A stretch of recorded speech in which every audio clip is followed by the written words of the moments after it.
don't put me into what do you call parameters. Don't impose anything on me. I am a free person. Harping too much about that, or that means you are obsessed with being a sannyasi. Harping every time, bringing that I am a mother or I am a father and I am this and I am that, it means there is an issue. It means there is an issue. So sannyasi doesn't mean that you are free.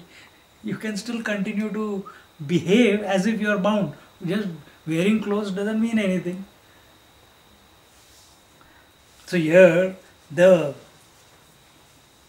teacher says that the resolution to undertake the enquiry into the true nature of the self may be regarded as the sunrise in the heart of the seeker. What is this sunrise? This sunrise is that he wants to embark on a journey to discover who he really is.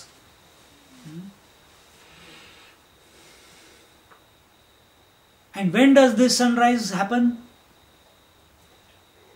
Do you decide when the sunrise happens in your life? Do you decide?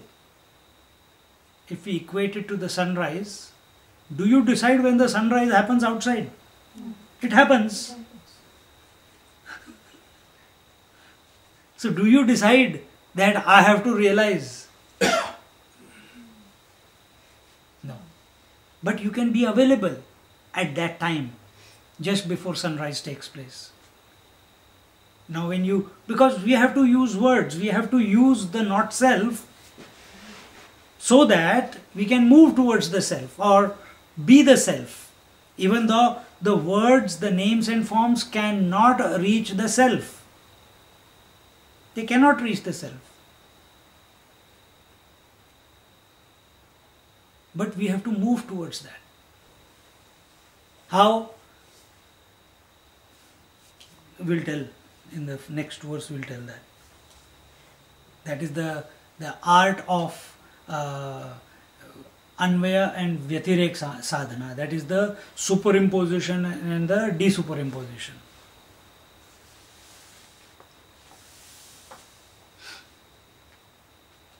The decision to take up the path of knowledge in earnest would allow one to call a wicked person decent or good. Brahma Murtha.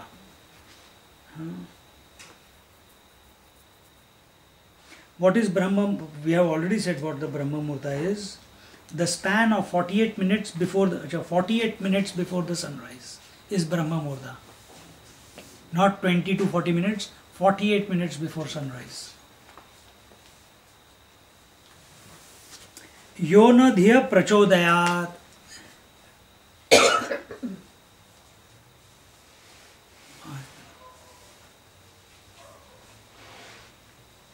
It's okay. It's okay. I'm seeing the reflection. Yona dhiya prachodayat. What is this? See.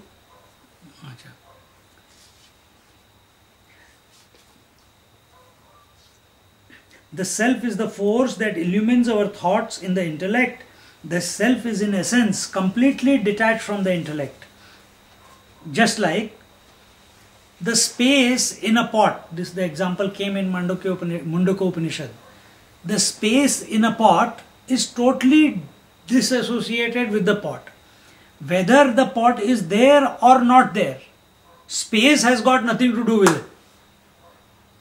But if it identifies with the pot, then it becomes limited space. And then it is called pot space. But essentially it is infinite.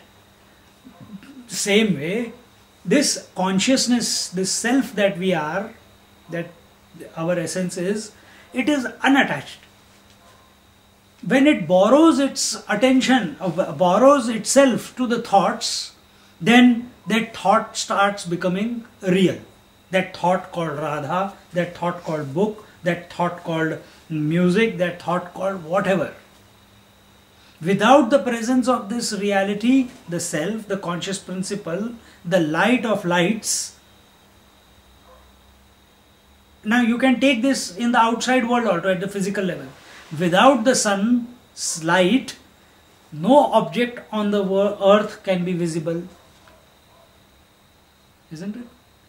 If you go on a no moon night, everything is absolutely pitch dark. No artificial light. You can't see anything.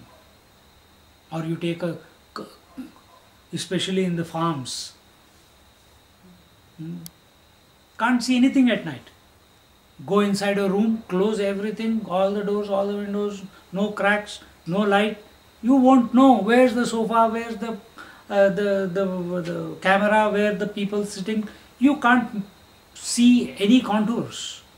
But a slight lamp in the corner will slowly make the whole room at least decipherable, whatever is in that room.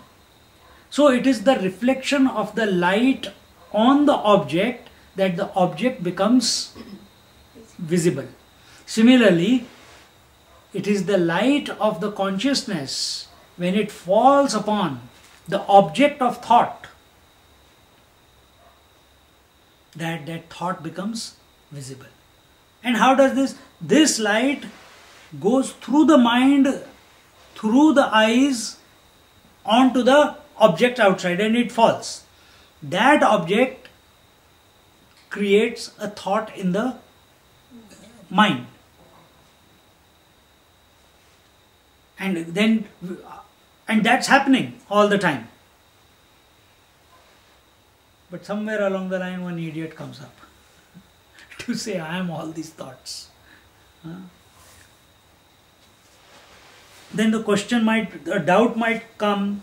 The doubt is that if the self is the driving force behind the activity of the inert intellect, how can it be unattached to them?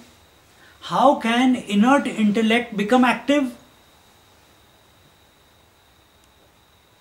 Question. How can a conscious thing be attached to matter? Isn't it? So here the example taken is, I've given this many times ago. Just like a magnet is kept and some iron filings are kept around. Iron filings are also inert, isn't it? But when they come in the proximity of the magnet, suddenly those iron filings get attracted towards the magnet and start moving. From where has the motion come into them? From where has activity come into them?